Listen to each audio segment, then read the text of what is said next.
शिव पुराण महात्म्य अध्याय 6। शिव पुराण के श्रवण की विधि। शौनक जी कहते हैं, महाप्राज्ञा सूत जी, आप धन्य एवं शिव भक्तों में श्रेष्ठ हैं।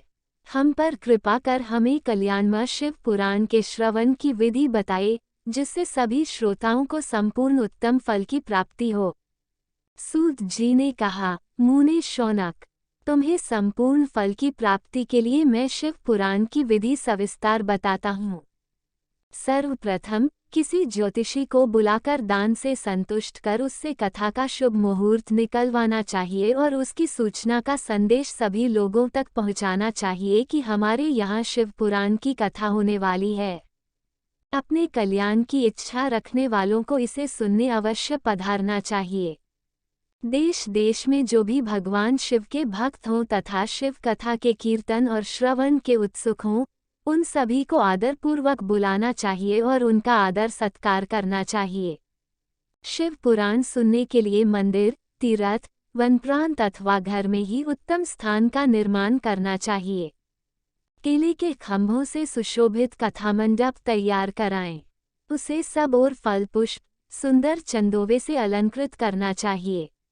चारों कोनों पर ध्वज लगाकर उसे विभिन्न सामग्री से सुशोभित करें। भगवान शंकर के लिए भक्तिपूर्वक दिव्य आसन का निर्माण करना चाहिए तथा कथावाचक के लिए भी दिव्य आसन का निर्माण करना चाहिए। नियम पूर्वक कथा सुनने वालों के लिए भी सुयोग्य आसन की व्यवस्था करें तथा अन्य लोगों के बैठने की भी व्यवस्था करें। कथा बाँचने वाले विद्वान के प्रति कभी बुरी भावना न रखें। संसार में जन्म तथा गुणों के कारण बहुत से गुरु होते हैं, परंतु उन सब में पुराणों का ज्ञाता ही परम गुरु माना जाता है। पुराणवेता पवित्र, शांत, साधु, ईर्ष्या पर विजय प्राप्त करने वाला और दयालु होना चाहिए। ऐसे गुणी मनुष्य को इस पुण्यमयी कथा को बाँचना चाहिए। सूर्योदय से 3:30 पहर तक इसे बाँचने का उपयुक्त समय है। मध्याह्न काल में 2 घड़ी तक कथा बंद रखनी चाहिए ताकि लोग मल मूत्र का त्याग कर सकें। जिस दिन से कथा शुरू हो रही है उससे 1 दिन पहले व्रत ग्रहण करें। कथा के दिनों में प्रातः काल का नित्य कर्म संक्षेप में कर लेना चाहिए। वक्ता के पास उसकी सहायता हेतु एक विद्वान व्यक्ति को बैठाना चाहिए जो कि सब प्रकार के संशयों को दूर कर लोगों को समझाने में कुशल हो। कथा में आने वाले विघ्नों को दूर करने के लिए सर्वप्रथम गणेश जी का पूजन करना चाहिए। भगवान शिव व शिव पुराण की भक्ति भाव से पूजा करें।